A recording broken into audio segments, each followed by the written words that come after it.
Je dois dire que quand je vois des enfants figés devant un écran de télévision, j'ai une impression horrible de gens qui ont une addiction. C'est exactement comme une addiction à l'opium. Et comme Marx a dit, la religion est l'opium du peuple, mais maintenant l'opium est la religion du peuple. Et l'opium télévisionnaire devient une espèce de religion, C'est au une lieu drague, d'avoir une c'est... bonne religion. Mais en tout cas, ayons une bonne religion. Mais d'avoir une religion de pure distraction et d'imbécilité, c'est vraiment assez grave.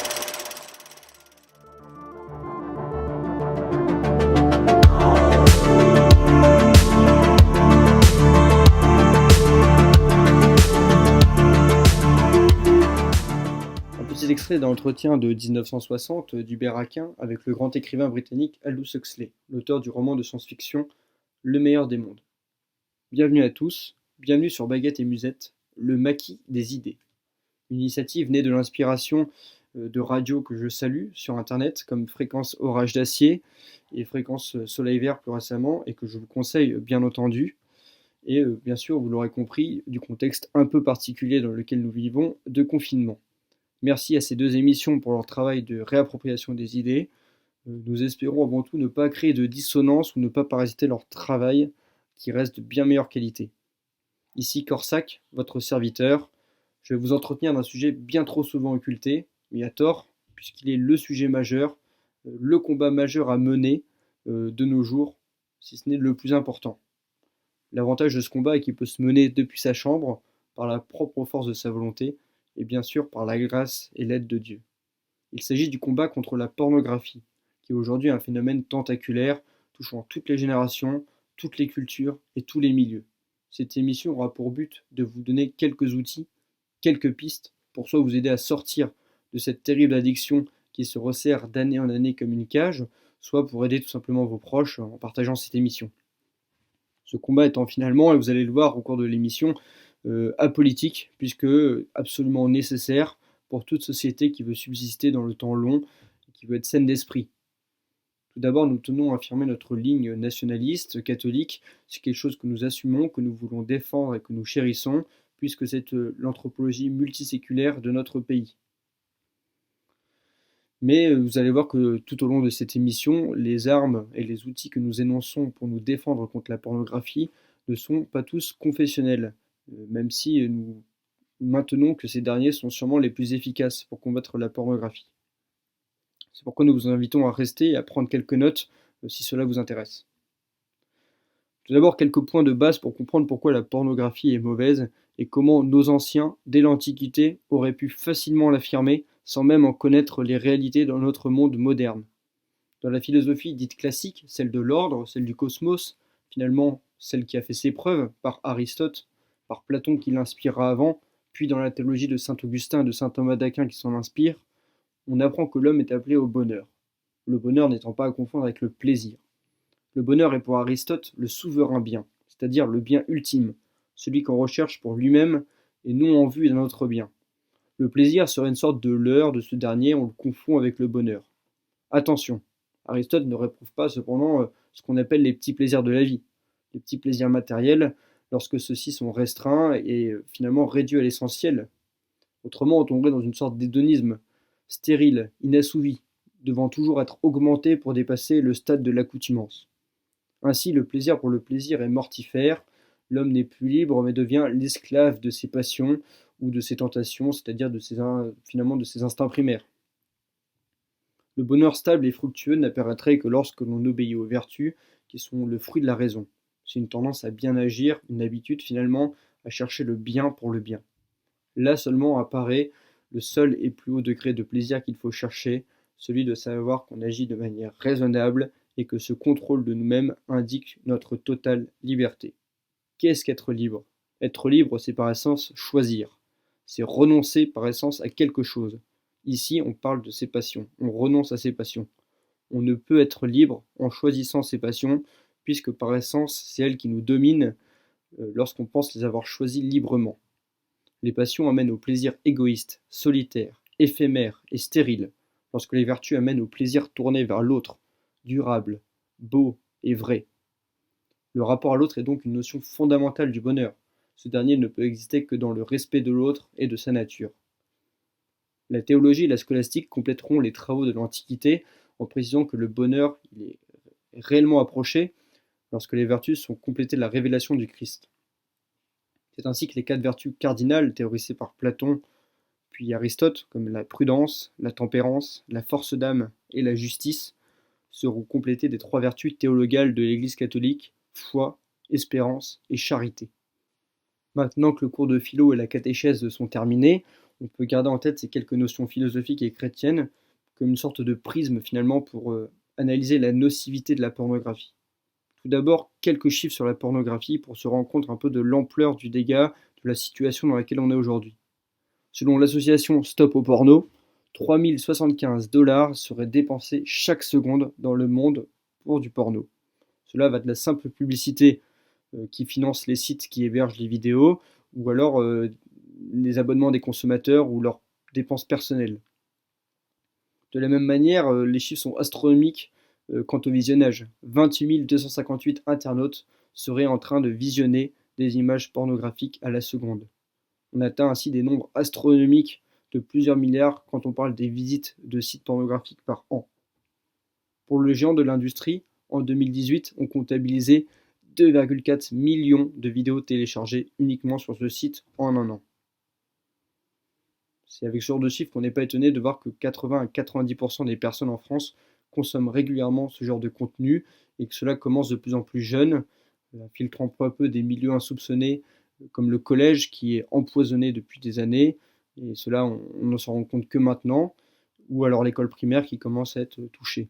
Et puis les parents, bien sûr, dans cela, qui mettent des smartphones de plus en plus tôt dans les mains de leurs gamins, tombent des nues trop tard, bien souvent trop tard. Ils se disent: ah bah tiens, ça existe à telle ampleur. Et bah oui, évidemment, ça existe à telle ampleur lorsque l'on voit les chiffres.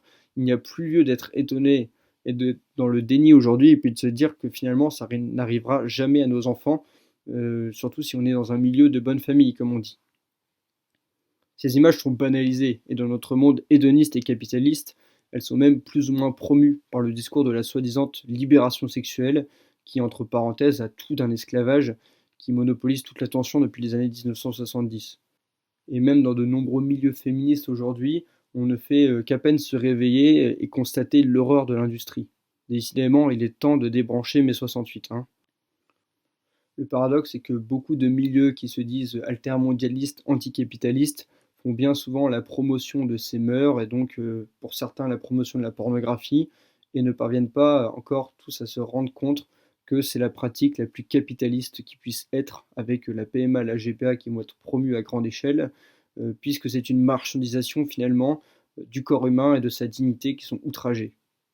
On peut naturellement se demander, en regardant tout cela, si c'est si mauvais, pourquoi est-ce si accessible? C'est parce qu'il n'y a rien qui bride le marché de la pornographie aujourd'hui qui est extrêmement rentable, avec 200 milliards d'euros par an et plus de 50 milliards de bénéfices directs chaque année. C'est astronomique. Les dirigeants de ces studios ou leurs propriétaires sont devenus un réel lobby, bien plus puissant que n'importe quel autre lobby. Pour avoir une espèce d'échelle, on peut regarder qu'en 2017, un seul studio américain pouvait produire plus de 4000 films pornographiques en une année, ce qui est finalement totalement industriel comme manière de produire. Aujourd'hui, on assiste à une pratique bien plus glaçante. Les consommateurs, conditionnés par des années de visionnage, finissent par produire leurs propres vidéos qui se retrouvent hébergées chez ces géants du web qui finalement se font de l'argent à moindre coût en hébergeant des vidéos pornographiques qu'ils n'ont eux-mêmes pas produit. Il y a un phénomène d'ubérisation de la pornographie qu'on constate également maintenant. Autrement, on n'oubliera pas que la pornographie, c'est également un moyen privilégié pour contrôler les hommes. Elle a servi par des procédés très stimulants et très efficaces, comme des images ciblées, le culte de corps stéréotypé, de la performance, et finalement elle parvient à banaliser des instincts bestiaux qui deviennent si répandus qu'ils paraissent être un besoin. Cela répond parfaitement au mode de vie prôné par le consumérisme, et la pornographie endort les masses dans l'assouvissement d'un désir bestial. N'oublions pas que cette dernière a été utilisée comme arme de guerre par les révolutionnaires bolcheviks en Russie, qui en diffusèrent massivement à grande échelle pour démoraliser les hommes et les rendre plus dociles. Et que ce schéma se réitéra quelques années plus tard, en 1939, en Pologne, où les Allemands en usèrent aussi largement pour envahir plus facilement le pays. Et dites-vous bien qu'à cette époque, toutes ces questions d'écran et de site n'existaient pas. Finalement, c'est une méthode vieille comme le monde, qu'on retrouve déjà dans les préceptes tirés du livre L'art de la guerre de Sun Tzu, datant du XIe siècle. Ainsi, on peut y lire « Affaiblissez la volonté des guerriers de l'ennemi par des chansons et de la musique sensuelle, envoyez des filles de joie pour accomplir l'œuvre de destruction. » Tout ce processus est décrit dans le livre de Vladimir Volkov, La désinformation comme arme de guerre, que je vous conseille grandement. Ou encore dans la célèbre mais visiblement incomprise citation d'Alexandre Solzhenitsyn, qui est, rappelons-le, un rescapé du goulag, qui dit « On contrôle plus facilement un peuple avec la pornographie qu'avec les miradors ». Aujourd'hui, nous ne sommes donc plus contrôlés par une nation, mais par un système, le capitalisme, la société de surconsommation, allant jusqu'à la consommation progressive de l'être humain. La pornographie, à l'inverse des jeux vidéo, n'a toujours pas été reconnue par l'Organisation mondiale de la santé comme un contenu addictif. Allez savoir pourquoi, peut-être pour des histoires de gros sous. Il est encore question d'attendre jusqu'en janvier 2022 pour que cela soit officiellement reconnu. Donc néanmoins, on peut voir que ça évolue un petit peu.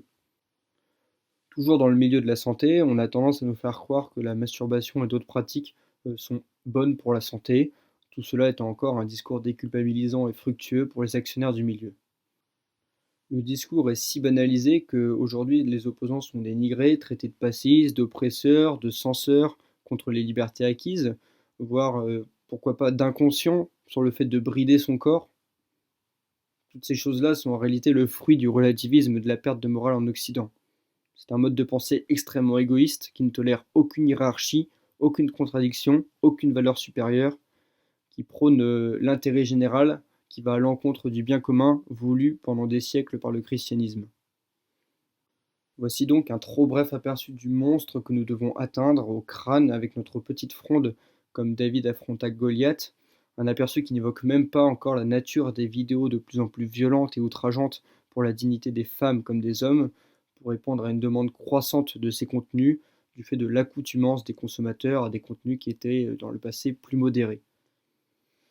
Un aperçu qui n'a pas encore évoqué l'exploitation de la plupart des acteurs du milieu, pour la plupart toxicomanes, et contraints de transformer leur corps pour des prouesses de plus en plus violentes. Voilà pour ce qui est du triste constat. Vient maintenant celui de réfléchir sur la manière de résister à ce dernier, à cette situation. Mais avant tout, voilà notre pause musicale.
Que tôt ou tard tu vas lâcher, qu'il serait bien plus simple de renoncer. Respecter tes valeurs quand tout pousse à la désertion, c'est si dur quand s'acharne la tentation. Contemple nos ancêtres, nos saints et nos héros, qui jamais ne renièrent leurs idéaux. Relève la tête et ravive en toi la passion, tu es des nôtres alors tiens bon.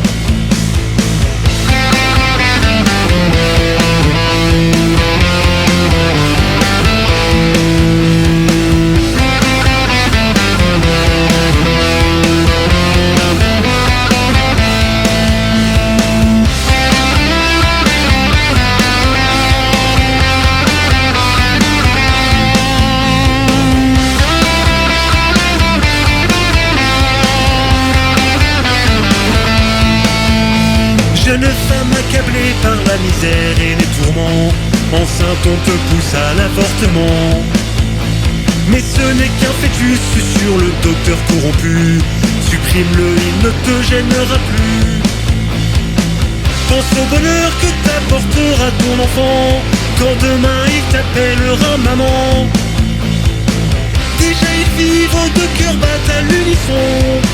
Ses yeux te prient, maman, tiens bon.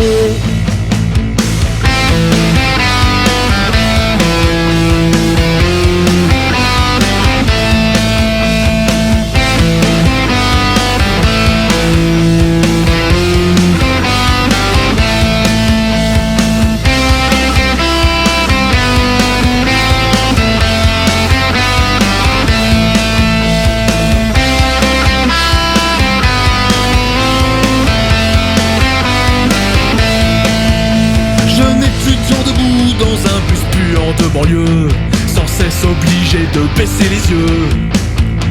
La racaille fait sa loi sans que tu puisses y échapper. Chez toi en France, t'es pourtant l'étranger. Reste bien droit lorsqu'on te traite de sale blanc. Le règne pour nous vaut plus qu'un compliment. Serre fort les poings, ne cède pas à la soumission. Tu n'es pas seul alors tiens bon.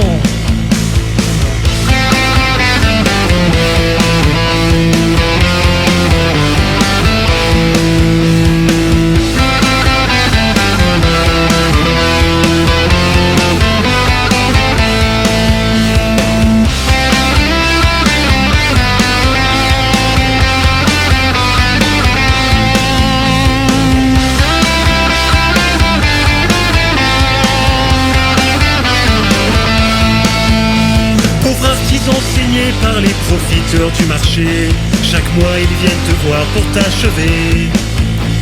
Les banquiers te harcèlent, ils ont ta gorge entre leurs mains. Pour tous ces proxos tu n'es qu'une catin. Reste debout, fier travailleur que tout accable. Ton art vaut plus que leur chèque sur une table. Oppose-leur le mépris d'un vieux compagnon face au grand capital, tiens bon.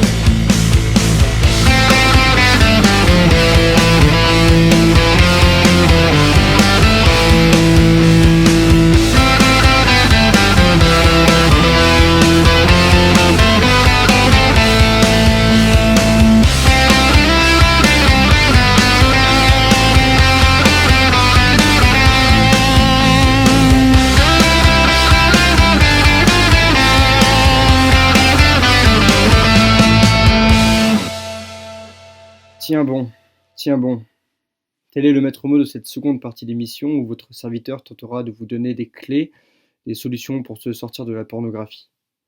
Tout d'abord, il faut prendre du recul sur soi-même, sur ce qu'on est, savoir depuis combien de temps on en visionne, à quelle fréquence et à quel point cela nous a affecté dans notre relation aux autres, mais aussi de notre relation à nous-mêmes par la honte. Éprouver de la culpabilité, c'est bon, c'est même nécessaire, surtout si l'on est catholique, afin que nos confessions soient sincères et non sacrilèges, pour recevoir suffisamment de grâce, de la miséricorde divine pour s'en sortir. La culpabilité, c'est aussi nécessaire si l'on ne croit pas, pour au moins en éprouver suffisamment la dureté pour vouloir s'en sortir et se transformer.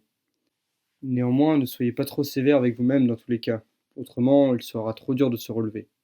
Et ne pensez pas non plus qu'il faille être trop relativiste, en se disant « Oh, après tout, si les autres en regardent, c'est pas si grave », et que cela atténue grandement la faute. Cela l'excuse peut-être, mais cela ne l'atténue pas. Ne croyez pas non plus ceux qui vous parleront de sevrage progressif, ça n'existe pas. La pornographie, c'est une drogue bien particulière qui comptera toujours sur vos coups de barre pour que vous retombiez dedans, si ce n'est pas de manière plus importante, par découragement. N'ayez pas peur d'être brutal, radical, extrême dans votre césure avec la pornographie. Il faut arrêter du jour au lendemain. Il y aura des rechutes, soyez-en certains. Préparez-vous, mais ne leur laissez aucune place. Relevez-vous dans la seconde où vous aurez rechuté. Maintenant, quels sont les moyens concrets pour s'en sortir ? J'ai sous la main un ouvrage ancien qui était réservé aux scouts de France dans les années 50, publié en 1956, écrit par Pierre Delsuc et illustré par le célèbre dessinateur Pierre Joubert. Il explique de manière très pragmatique comment se préserver des pensées impures et donc sûrement de l'envie de regarder des images.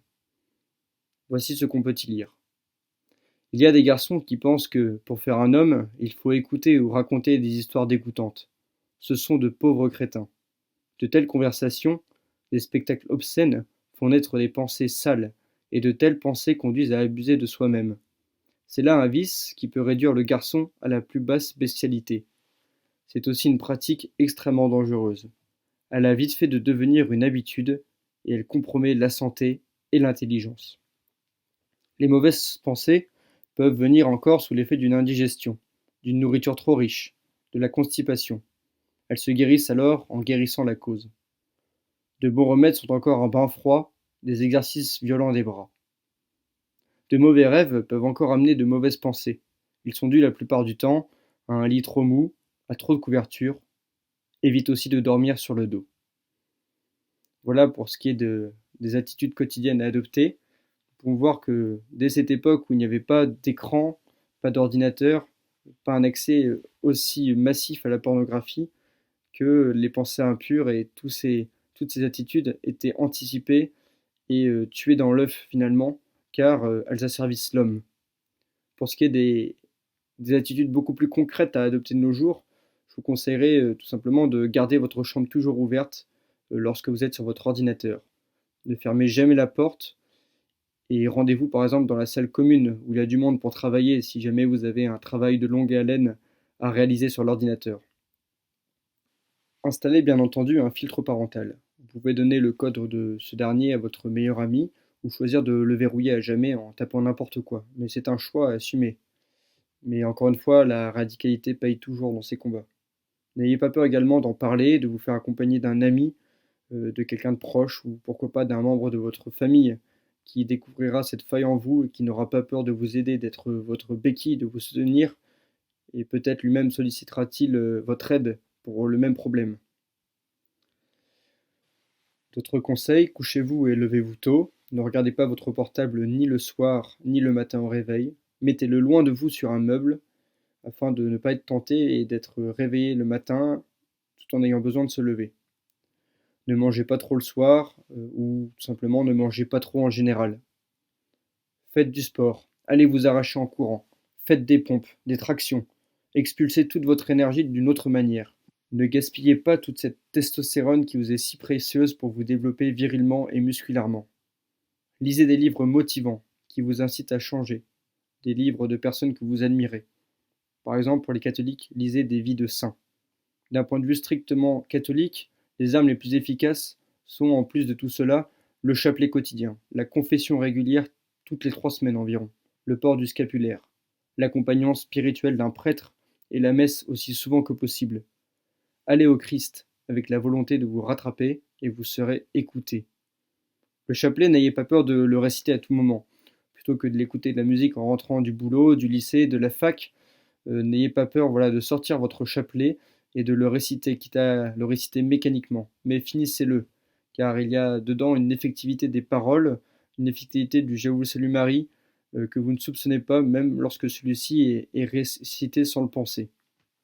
N'ayez pas peur d'aller au confessionnal, il sera votre meilleur bouclier contre les rechutes. Même si vous en aurez encore et encore à confesser, cela vous renforcera à chaque fois. Au moment de l'absolution, imaginez une stigmate sur la main du prêtre, afin que celui-ci vous pardonne in persona Christi, pour que vous ressentiez réellement la présence du Christ dans le confessionnal qui vous pardonne. Le scapulaire, c'est aussi un sacramental très efficace. C'est une réelle protection de la Vierge, qui est un rempart contre l'impureté, tout comme la médaille miraculeuse d'ailleurs. Mais il ne faut pas en faire une sorte de gris-gris vaudou, car c'est votre volonté de prier qui en fera l'efficacité. Autrement, il serait vraiment inutile de le porter si la prière ne l'accompagnait pas. Il serait dans ce cas-là totalement inefficace. Il est aussi important de vous impliquer physiquement dans cette cause de la lutte contre la pornographie. Cela vous rendra plus exigeant envers vous-même. Priez et jeûnez pour les autres par l'intermédiaire de neuvaines. Par exemple, l'association catholique Libera est spécialisée dans cette dévotion. Il y aura un lien sous la vidéo pour que vous puissiez rejoindre d'éventuelles équipes de jeûneurs-prieurs si vous voulez participer à cette dévotion. Mais aussi, ce même lien vous permettra de déposer des intentions pour que l'on puisse prier pour vous ou pour vos proches. J'espère ne pas avoir perdu tous mes éditeurs non catholiques. présent, je vais vous donner quelques arguments purement factuels pour vos amis qui ne seraient pas encore convaincus de l'idée d'en sortir, car vous, si vous êtes ici, c'est que vous avez déjà fait un premier pas dans le combat. Je vous encourage et je vous félicite car c'est un combat qui mérite grandement d'être mené. Il ne faut pas avoir peur de se restaurer, de se dévêtir du vieil homme pour revêtir l'homme nouveau. Voilà, pour être dans les arguments purement factuels, on peut voir que tout d'abord, la pornographie crée des dysfonctionnements sexuels, tant dans la relation quotidienne avec un éventuel conjoint que physiquement. En effet, le cerveau associant le plaisir à l'écran a été en quelque sorte modifié neuroplastiquement, tout comme celui d'un toxicomane, et ne sait plus comment réagir face à une autre stimulation qu'un écran. En dehors de ce dysfonctionnement, il est prouvé que la stimulation incontrôlée de dopamine dans le cerveau, donc cette hormone qui est l'hormone du plaisir sexuel, provoque des dépressions et une plus grande anxiété. Par conséquent, un plus grand renfermement sur soi-même. Il ne faut donc pas s'étonner que les personnes qui consomment beaucoup de pornographie soient plus renfermées sur elles-mêmes, renfrognées et timides. Tout comme dans chaque dépendance, la personne peut être amenée également à visionner des images de plus en plus violentes, sans intimement aimer ça, ni même le vouloir, juste par assouvissement d'un besoin qu'elle s'est créé pour dépasser une certaine accoutumance. Donc il faut aussi mettre en garde ses amis contre cette accoutumance, ils s'en rendront compte eux-mêmes de bonne foi. Il est également avéré que l'association d'images pornographiques aux neurones dites miroirs peut provoquer sur le long terme des comportements violents à la suite d'une trop forte dépendance et d'une trop forte consommation de pornographie. À savoir que la plupart des tueurs en série célèbres avaient en commun une haute dépendance et une forte consommation de pornographie. Il existe à ce propos d'ailleurs un entretien avec Ted Bundy, qui est donc un tueur en série américain qui s'est exprimé peu de temps avant sa peine de mort en 1989 sur ce sujet, en montrant que s'il n'avait pas été exposé dans sa jeunesse à des images pornographiques, qu'il n'aurait sûrement pas été la même personne. D'une autre manière, on a pu remarquer que la stimulation trop importante du cerveau par la pornographie a tendance à faire chuter la matière grise et l'activité dans certaines parties du cerveau chez les personnes qui regardent trop de pornographie. Donc peut-être que cela peut expliquer cette fameuse chute du QI dont on parle, cette fameuse chute de la matière grise. Je ne suis pas expert sur le sujet, mais ça ne m'étonnerait pas que la baisse d'intelligence de nos jours soit en grande partie due à la pornographie. Tout ça, ce sont des informations qui ne sont pas dures à trouver, mais il est peu probable qu'on veuille les chercher lorsqu'on revendique son droit à regarder de la pornographie. Je vous invite donc à faire cette petite recherche, ce petit résumé pour vos amis qui ne seraient pas convaincus. C'est souvent très bien sourcé et il y a de quoi largement être convaincant avec des faits purement factuels et scientifiques lorsqu'on ne veut pas marcher sur le domaine de la morale. Nous avons ici dressé une liste de solutions au niveau individuel, mais n'oublions pas qu'elle requiert une certaine volonté pour s'en sortir, que tous n'ont pas, et c'est aussi à l'État de prendre ses responsabilités pour vouloir ce qu'il y a de mieux pour son peuple, si tant est qu'il y a encore de la considération pour les Français dans ce pays de la part de nos élites. Pour remonter à la source du problème, on peut voir que depuis la brèche laissée ouverte par manque de législation sur la pornographie par M. Giscard d'Estaing dans les années 70, que l'industrie de la pornographie n'a cessé de vouloir se rapprocher de son consommateur en partant de la rue pour entrer jusque dans son foyer. Le peuple français avait certes une facette libertine qui lui était reconnue comme une sorte de cliché, mais il était aussi reconnu pour d'autres choses, pour sa noblesse, pour sa culture, pour son art. Il avait encore des valeurs structurantes, une sorte de colonne vertébrale culturelle qui lui permettait d'être un peuple qui restait encore debout. Aujourd'hui, lorsqu'on voit des pays comme la Chine, où les pornographes sont emprisonnés à perpétuité, ou des pays comme la Russie, où tous les sites sont verrouillés contre vents et marées, nous savons qu'il est possible de faire quelque chose et de résister à grande échelle. Nous savons aussi que les dirigeants qui veulent que leur pays se maintienne dans l'histoire commencent par balayer la pornographie des écrans de leur nation. N'hésitons donc pas à militer de toutes les manières possibles, par des affiches, des témoignages, du collage. Nous n'invitons bien sûr pas au vandalisme, pour qu'un jour il en soit aussi ainsi dans notre beau pays, qui, comme disait François Mauriac, est la nation Christ, celle qui se relève toujours. C'était Corsac pour Baguette et Musette. Lancez-vous et tenez bon dans le combat.